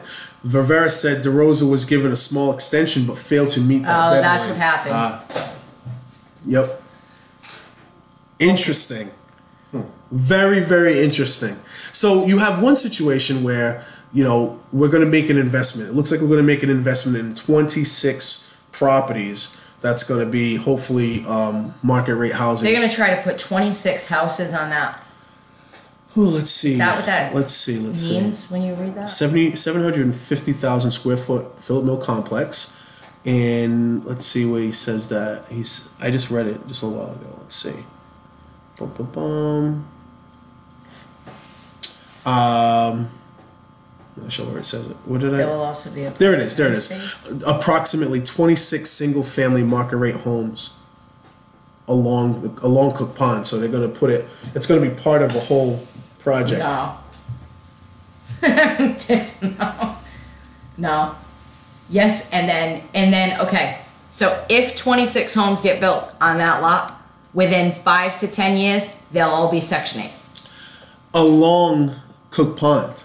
I don't think it's just going to be in that one lot. I think it's going to be along. There's not. It's all taken around the pond. There's nowhere other than that section for them to put homes. 26 homes? It's a lot of homes. That's what I'm trying to tell you. That's why what he's going to do is they're going to knock it down and they're going to make it like it's a little cul-de-sac. Is what they'll do. Interesting. Provided there's no glitches. Very interesting. Section 8? Eventually, yeah. That's what's going to happen with all these single-family homes that are going on. So you wonder. If there's no new jobs coming in, if there's no... And I'm not saying new jobs. They have to be jobs where people can actually afford a mortgage. Let's face it. So you're talking some good-paying jobs. If there aren't good-paying jobs in this area, people aren't going to be living So in I those wonder, homes. are they going to It'll be displace... Section 8. Are they going to displace these elderly, about 70 elderly people? They're going to displace people out, and at the same time, they're making market rate housing. I wonder if and then you said it could be... That's what I'm saying. That's what's going to end up happening. Yeah, It's this, any time they talk about building multi-unit properties in the city, a red flag goes up. And even if it's single-family homes. Because if you notice, the single-family homes that they're building are tiny single-family homes that can be used with Section 8. If they're tiny, small... and I'm noticing they're not even hooked up to gas. Did I interrupt you with something? No. Oh. I pulled up another story, but I want you to finish, please. Continue. I can't after that. Did you read it? It's just eventually all going to be... Yes. It'll be... Because then that's all the property. If they can't sell the home and they're losing money, they're going to eventually just say, screw it, I'll put Section 8 in there because, again, Section 8 is guaranteed rent. Yeah. Keeping Fall River deplorable. Well, who's going to build those properties? That's what I want to know. Yeah. Colonists? All the Fall River businesses that saved money with that big tax break they got. Oh, boy. You know they're going to invest back into the city, right? A woman in Brockton. Actually, this was written in Brockton, but 2 East Bridgewater women tied up, burned, and disfigured a 5-year-old Randolph girl to rid her of a demon that was making her misbehave, according to East Bridgewater police. Wow. Now I know this is a Fall River, but Wow, that just caught my attention. Peggy Labossiere and her sister Rachel Hilary, Is that French? French. Also 40 European. were held without bail Monday after pleading not guilty. I don't even plead not guilty. What's their defense? Religion. It says voodoo ritual. Exorcism, yeah, they're probably gonna throw religion. And charges of mayhem, the permanent disfiguration of a child's face, Sounds like Santa Rita. assault and battery with a dangerous weapon, assault and battery on a child with injury, indecent assault and battery on a child under the age of 14, and threatened to commit a crime, murder. The women who were arrested on January 26th appeared briefly again Thursday in court for a hearing to determine how dangerous they are. The hearing was continued. Unbelievable. Wow. On my birthday. Awful. How was your birthday? Great. But damn, that's Wow. I feel bad. That is the least amount I've ever heard him Yeah. talk about Well, his birthday. I can't transition from a 5-year-old getting their face disfigured to how cool my birthday was. I can't do that. I'm not going to be able to do that. apologize. I don't have the ability to do such things. That's awful. So every year is on your terrible. birthday we can bring up this anniversary and then you'll never talk about it again. Is that what it is? Is that what it's gonna take? Oh my God! I'm not reading the details of this. No, you don't. My goodness! I read it. Did you read the bottom part? Yes, I did. It's horrible. Unbelievable! I can't even believe what I'm reading right now. There are crazy people in the world. And you know something, like if you Yes. a lot of I saw it. of religious, like very religious, deeply religious people are it's scary. Bad. I've been personally, I've been taking more of an effort to go to church. I actually went to church last year with Derek one time. I've been trying, like, I'm in a good place for it right now. But like, it still bothers me that people use religion to, handle things, and maybe they're getting their own frustration or their own taste of violence or control, and they use religion as their vessel to carry it out. That to me that perverts the process. They're taught. Like this is, what's so scary to me about religion? Like there are some individuals, like civilizations, that aren't as westernized as we are. We're very far ahead of where they are educationally and otherwise. Like there are some people who live very religiously and do these crazy things that are such a part of their religion that the rest of the world will like, that's so crazy. Yeah. Like why would they? It's so... Yep. But that we have to, at least in some way, shape, or form, we have to start incorporating human like morality. Human morality has got to be a part of this. Like basic human traits of not hurting and disfiguring people's faces. But maybe. when does that... Where does the line get drawn? Yeah, like I'm grateful that I wasn't brought up like that. Like, you know what I mean? Like we take it for granted where we live versus other places. There's more to the article. Oh, there's more? There's more. Yeah, I can't, dude. You gotta be kidding me. Dear Lord. That's what I'm saying. Just when we thought, there's really a lot of detail going on as to how they hurt this person, this young child. And then I went and just scrolled down a little more, and there's like a whole other paragraph going on now. Right. Is it one of those, because I can't, they're probably using religion as an excuse. They're doing the whole thing. Assholes, so the kid as is having bad behaviors, but I can't imagine that a household where that is a religious act is actually practicing good modeling for a child to act. Right. Do you know what I mean? That's unbelievable. What I do for a living, my background and everything, I just can't deal with that. Yeah. I'm going to keep that because I eventually am going to read that, but holy crap, I'm not going to read it online. How do I can't do that. hurt a child? Do you know what I'm saying? Like that? That's awful. There was another I actually read yesterday. There was a child, a 3-year-old boy, who was in foster care, in custody. Yep. And the child's biological mother went to the judge and said that, and the child was in foster care because she didn't have a roof over her head. She didn't have her own apartment. She went to the judge and asked the judge to remove him from the home that he was in because she saw bruises all over the child. The judge didn't remove him. 3 days later, the 3-year-old little boy passed away. The foster person and her sister beat the hell out of the baby. 3-year-old little kid beat him up. Wow.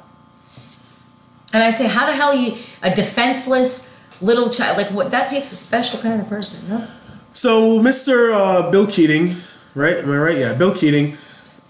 He came to Fall River. He's technically our congressional representative. However, I have to say that I think that Fall River has been hurting very badly when it comes to looking for real, true representation down in Washington.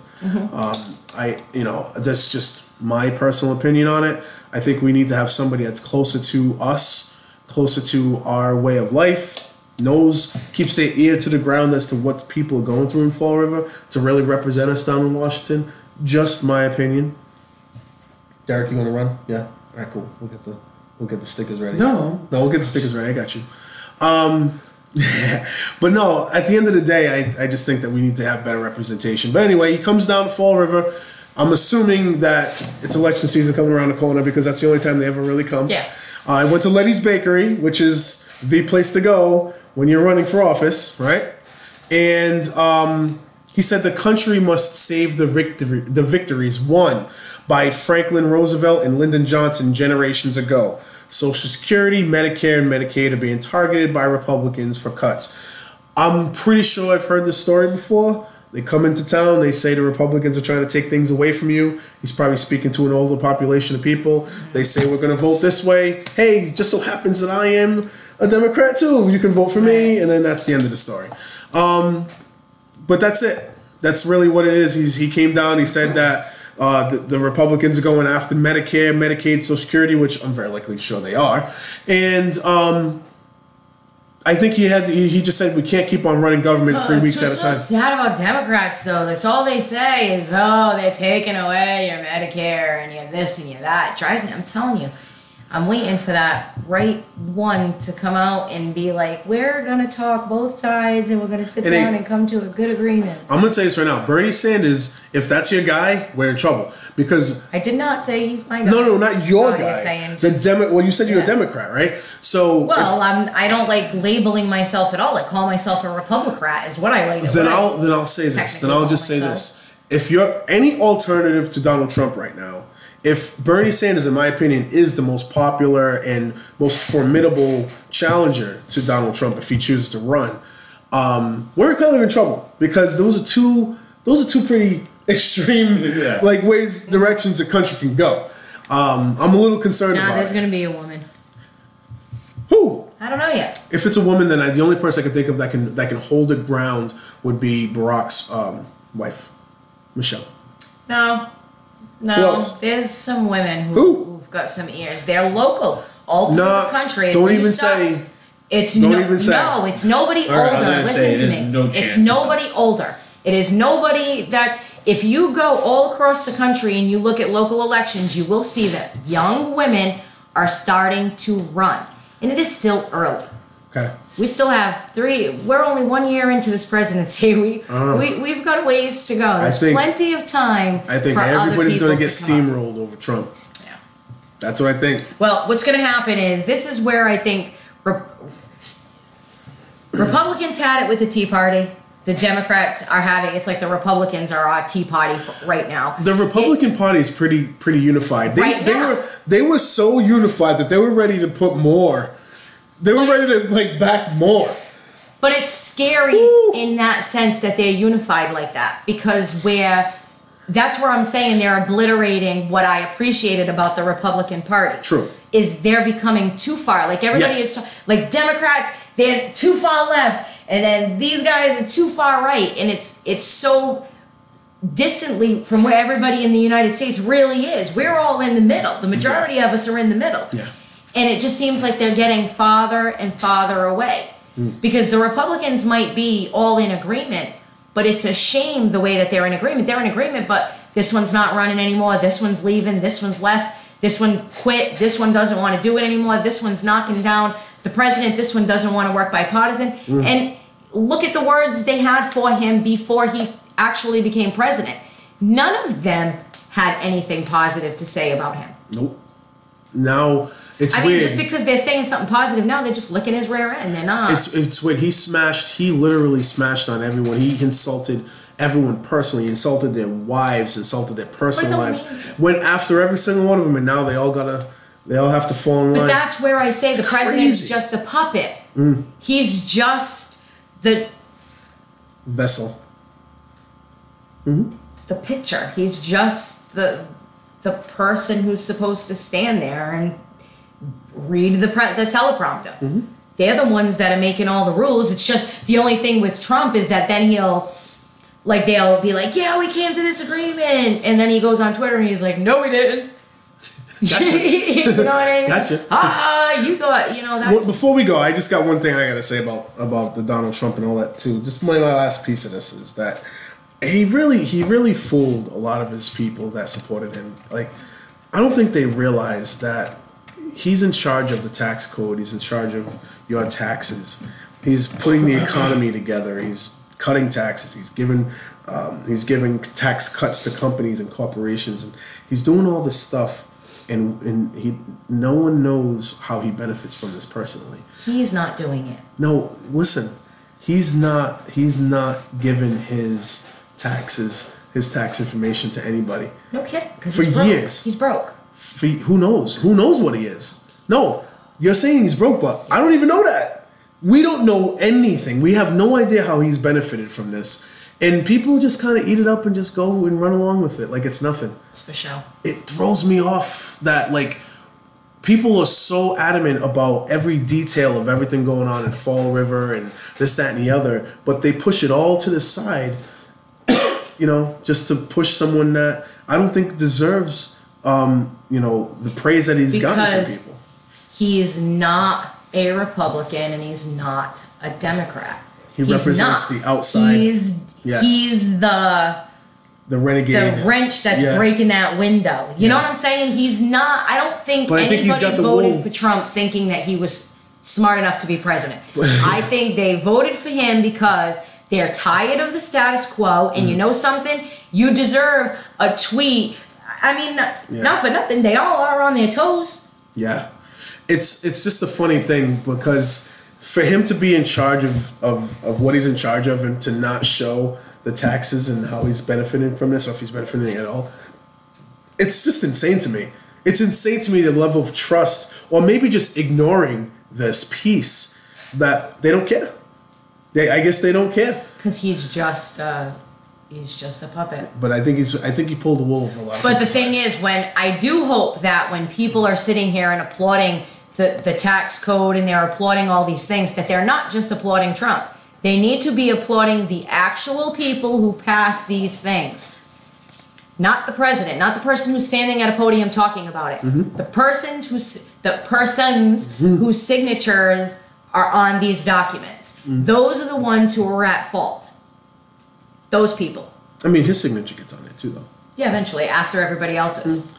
Yeah, I mean, obviously, I think a lot of people feel that Pence and, a core group of Republicans are developing the policies and things like that. But at the same time, but at the same time, like that, every presidency has a core group of people that are doing that. Mm-hmm. At the end of the day, it's still his call, and it's still in his hands. So, but on that route, sir, I said on that route. Mr. Derek, you didn't talk much today. I feel bad for that. It's good. Like I said, that's the thing. You got to understand something here. I did have surgery on Thursday. I mean, talking actually kind of hurts right now, to be honest with you. That's why I want you to talk more. It's a little. You don't want me to talk more. That's why I want you to talk more. Okay, that's funny. Jerk. So I mean, it's it was routine surgery. It's just just talking kind of just like. I know how to get you talking. You going to talk about tomorrow? So I want everyone to cherish the moments that we have together on Sunday tomorrow, because there's something going on tomorrow. This may be the final hurrah. This may be the last time we see Tommy Tom and Billy in the Super Bowl. Oh, that's not what I was talking about. I was talking about there was going to be a lifetime marathon. No, I was talking about there's going to be a huge marathon on the Antique Roadshow on PBS. Nice. Well, we can watch that in between halftime show because I'd probably rather watch that than Justin Timberlake. But look at me. JJ is going to be there. I bet. I think so too. I bet. I think Janet Jackson will show up at halftime. She's totally coming out. Fully clothed. Yes. May even have a parka. Like a shawl or something. Yeah. Yes. Yeah. That's exactly what I was thinking. Yeah, well, she was just living in the Middle East, so I wouldn't be surprised if she comes out with all kinds of garb on her. I would like to see Janet come back out. JJ's coming back out. She comes back out, it's going to be like, oh yeah. I actually think the Patriots are going to win. I do. I told you this a couple weeks ago. I think there's no team that could beat them now that Pittsburgh is out. I think they win somewhere like 35-17 or something like that. I'm still not saying a damn thing about the game. That's fine. I'm not saying a word. I haven't said it all. I haven't said it since playoffs. Things have been going well. I'm just not saying a word. That's fine. But this might be the last hurrah. And if it isn't, I mean, if it is, like, it was amazing. It's been amazing to watch for the past 18 years. It's crazy. It's no one in sports. Nothing in sports has ever been this way. Even the Celtics with Bill Russell. Even though they won way more championships, it was over a shorter span of time that their dominance was there. It's just amazing. And to do it in the free agent era, where everyone, you watch the NBA, everybody's jumping on everybody else's team, but you see the Patriots just keep on doing it year after year after year. It's pretty amazing. We shall see. Nice. Keeping it down. I'm not saying. Keeping it down.